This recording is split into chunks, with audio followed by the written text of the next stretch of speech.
Hello everyone, welcome to another video, welcome to a new year. And I'm very pleased to say that we are starting the year as we mean to go on. We're working on the 356. Yes, finally, I've got a day and a half, a couple of days maybe, to carry on working where we left off on that offside rear arch, rear suspension mount, and we're going to dig into that and see what horrors we can find. Thank you so much for the support, first of all, from last week's video where we took the half wheel down to Jeff. So many helpful comments from people, and I'm very pleased to say that work has already started on a solution that I'm looking forward to sharing you the progress. Hopefully next week, maybe the week after, I'll be able to share some bits with you, but I think I've got a plan. So many questions to answer. Why can't we use the original top wheel and the same bottom wheels on the small machine? We can discuss and I can talk about and answer in detail when we talk about the wheeling machine. Also on the list to finish this month, hopefully, is the pedal car. It's still sitting on the bench, patiently waiting parts from the Austin Pedal Car Company. I need to arrange with them to go up for a little visit. So many of you wanted to see around their facility and how they make these parts.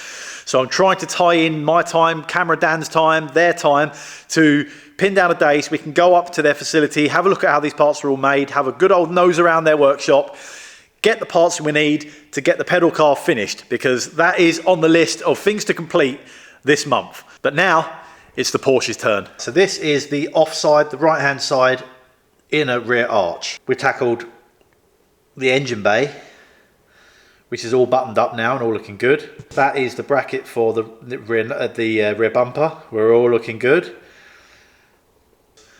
I need to dissect all of this.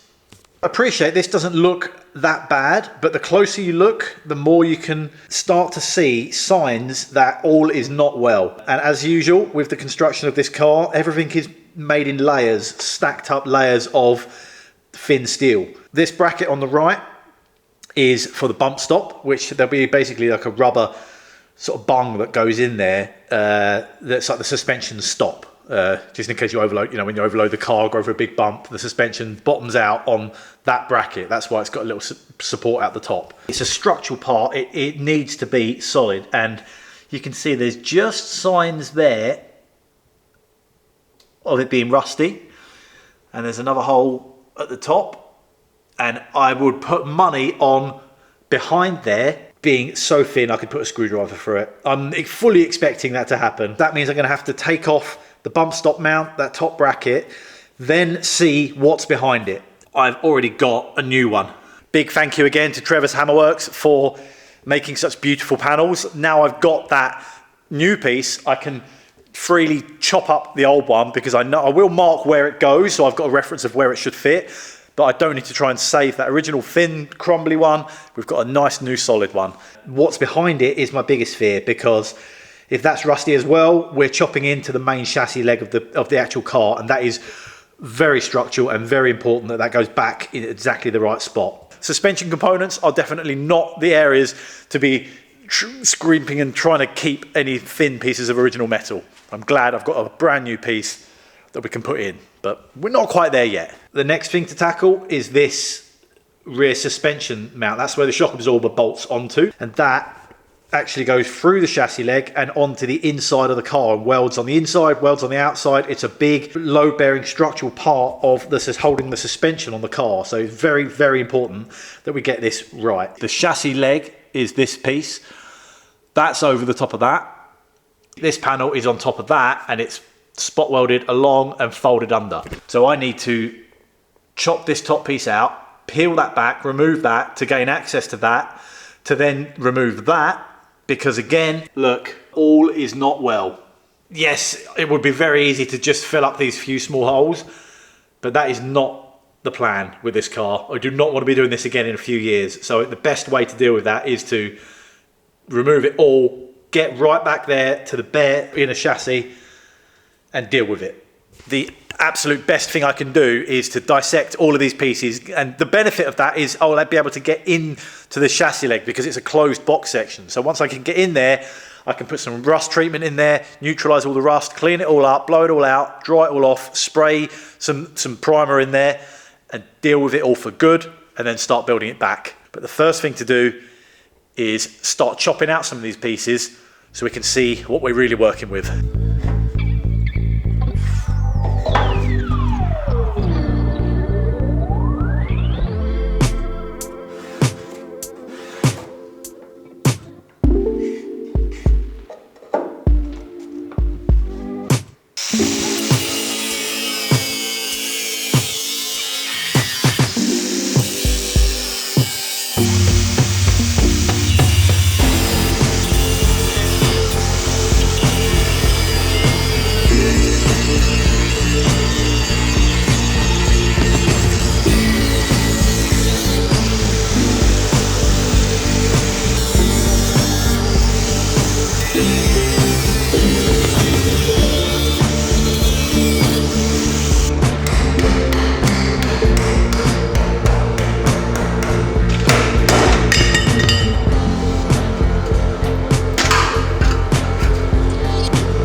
As is becoming quite common with this 356, I was hoping it wouldn't be quite this bad, but I should know better by now. I've spent some time grinding underneath where the panel rolls underneath. It's welded along there onto the bottom of the chassis. So that took a bit of a while to grind away, but it looks good under there. It needs a bit of a clean up, but it's solid.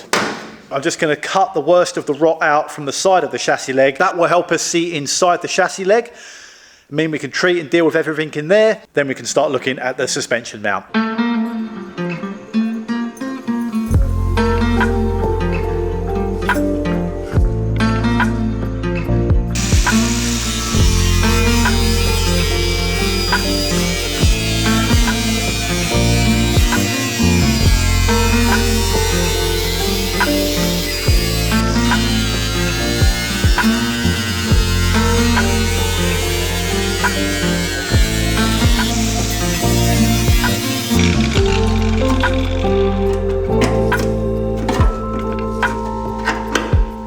Wow, that is a lot of rot inside that chassis leg. The interior looks really good. There's some slight surface rust, but you've still got the bare metal sort of waxed finish from the factory. But at the bottom, there's just a graveyard of rusty flakes. Goodness me. I'm so glad that I've chopped this up so I can gain access to that, so I can get all of that out, make sure it's all removed, and layer up inside with every kind of rust preventative that I've got, because that is bad. I'm glad we found this.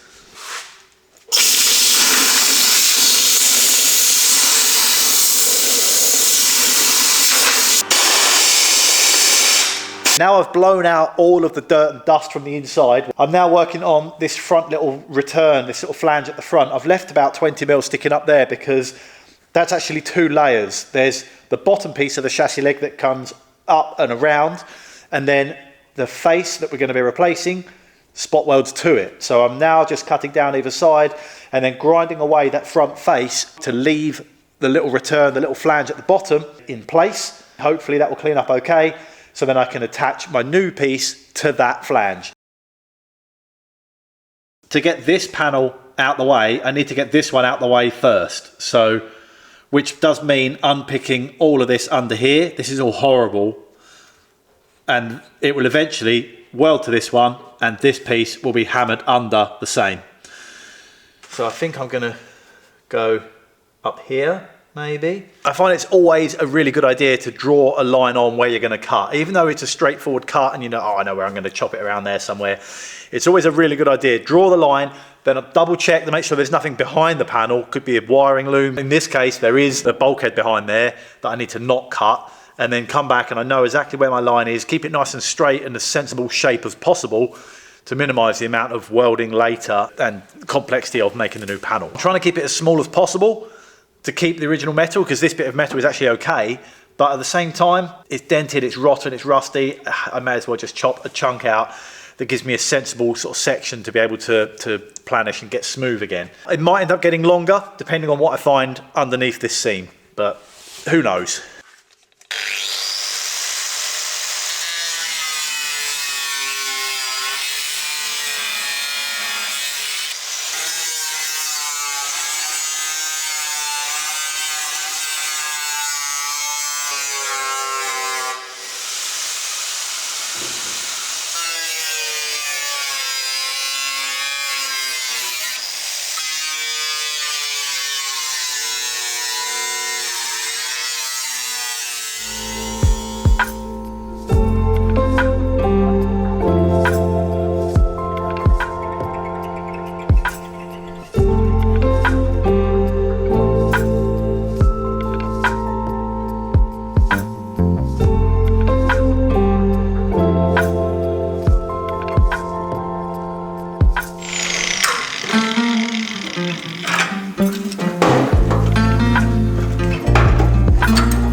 That strengthening panel is definitely going to have to come off.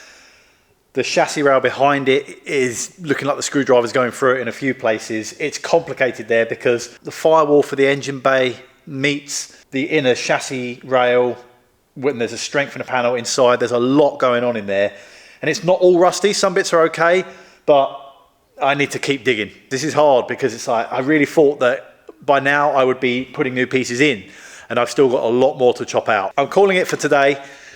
I've got tomorrow as well to work on the Porsche, so we'll get this at least all chopped out and see what we're really working with. I'm done. It's freezing cold, it's late, I'm tired. Tomorrow is a new day, so I'll see you in the morning. Not gonna lie, worried about it all last night. I don't know what we're gonna find, but there's only one way to find out, and that is to get the angle grinder and the drills out and remove that strengthening panel that fits all the way around where the shock absorber bolts onto. I'm definitely gonna have to remake that panel, so whilst I've got that hole, I'll take a paper template so I know I've got it as reference for when we come to put the new one back on. I do it quite often when I'm taking templates and things. You can sort of rub a dirty glove like your finger around the edge and it just transfers the dirt onto the edge. It's basically taking a rubbing.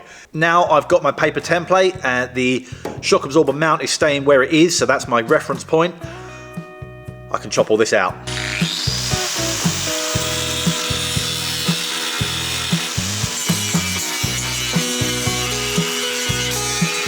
This is clearly going to take some time. This panel is spot welded on.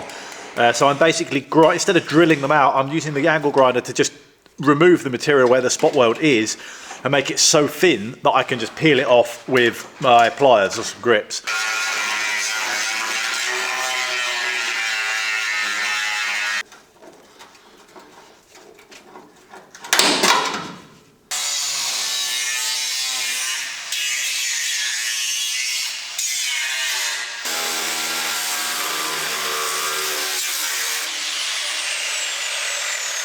Things are going from bad to worse. This is getting quite involved now.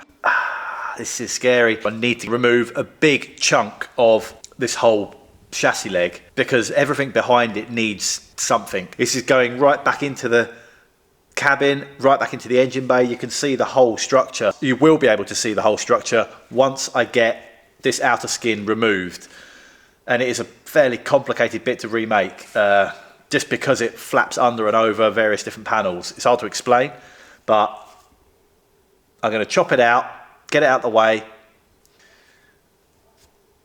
and have to remake it, I guess, just bit by bit. This has suddenly got complicated. So I'm going to cut down this line, which is actually in the engine bay at this point. That will be inside the engine bay. There's a strengthener panel here that it's spot welded to. There's another strengthening panel here. There's these little forms because it's not just dead flat. It actually tips down and back up again. So that's going to be really complicated. Comes up here, rolls up here. I don't know what I'm going to do here yet, but I think I'm going to have to come further here. Oh dear.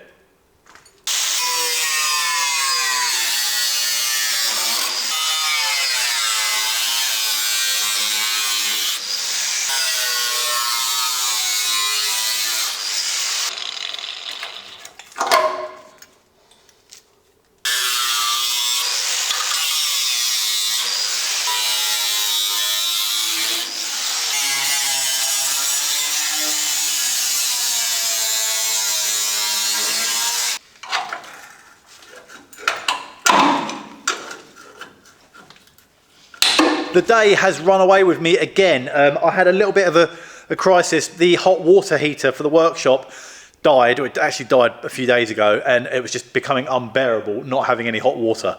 The pile of washing up was growing. So I had to run to Screwfix, get a new water heater and use whatever fittings I could kind of muster up here in all my random boxes of old fittings to try and cobble it together, because it's New Year's Eve now and all the shops are shut. And I had one flexi and another tap fitting that wasn't quite right. Half a roll of PTFE tape later, we're there. It's working, I've got hot water, we're looking good.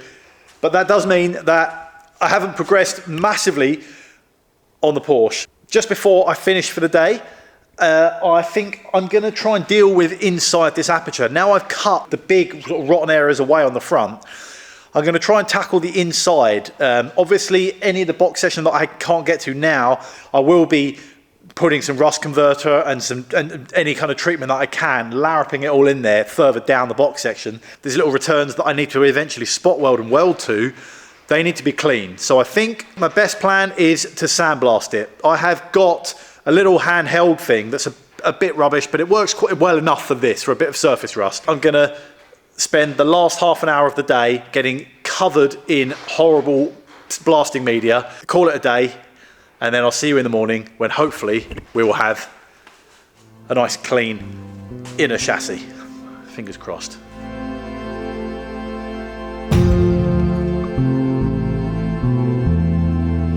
Yesterday was not that productive, I will admit. We are going to deal with all of the inside of that box section today on the 356. Going to be as productive as I can, but I have got another Ranalah standing here that needs fixturing up and setting. So that is going to be a distraction for me. Work is still progressing, many phone calls and plans being made for the half wheels. So all this stuff is going on in the background, but let's deal with the rust in this inner chassis. I made a right mess and did my best to sandblast all of the worst areas. Now I'm going to go in with some rust converter. And I've used this stuff before a few times, and I have quite good success with it. It seems to work. It's got zinc content, which is good for protecting rust as well as converting it. Anywhere where there's rust, it will convert it and neutralize it and turn it black. So that's how we know that it's worked. I'll brush this on, spray in further down both sides, get it in all the seams and run it down. And you can overpaint this stuff once it's dry. So then I'll go in with Worth's zinc weld through primer and do my best to protect it in there. Today has mostly been distracted by the Ranalah, but it's waiting to go to its new home. It's basically an original casting from the 1930s, 40s, whenever it was made. I've stripped it down and it's got all new components. And then I've reset it in the stronger Babbitt, a completely reconditioned, rebuilt, original Ranalah wheeling machine. So it's been quite nice to restore an original machine. All of the jigs and fixtures from the new castings work on the original ones because they're like the same size, they're identical. So that's been good. It's been a good day. The distraction started because the black sauce that I put inside that chassis rail, I larruped it on so thick that it's taken forever to dry. It's still a bit tacky. I need to leave it and let it do its thing before I overcoat it and spray something else on top of it. The next job really is to spray inside of there with the weld through primer, then start remaking the panel. But unfortunately, I'm not going to get that done today. It's getting dark. I've run out of time. That does mean that in the next Porsche episode, we will be making that new panel, which is going to be fairly complicated. Hopefully John will be here. He loves a pattern and a template. Make sure you subscribe so you know and you get the notification when that video comes out. I hope you've enjoyed a little Porsche update. Happy New Year. I hope you've all had a good Christmas break. It's back to it now. Back to work. Thanks a lot for watching. We'll see you next week. Take care.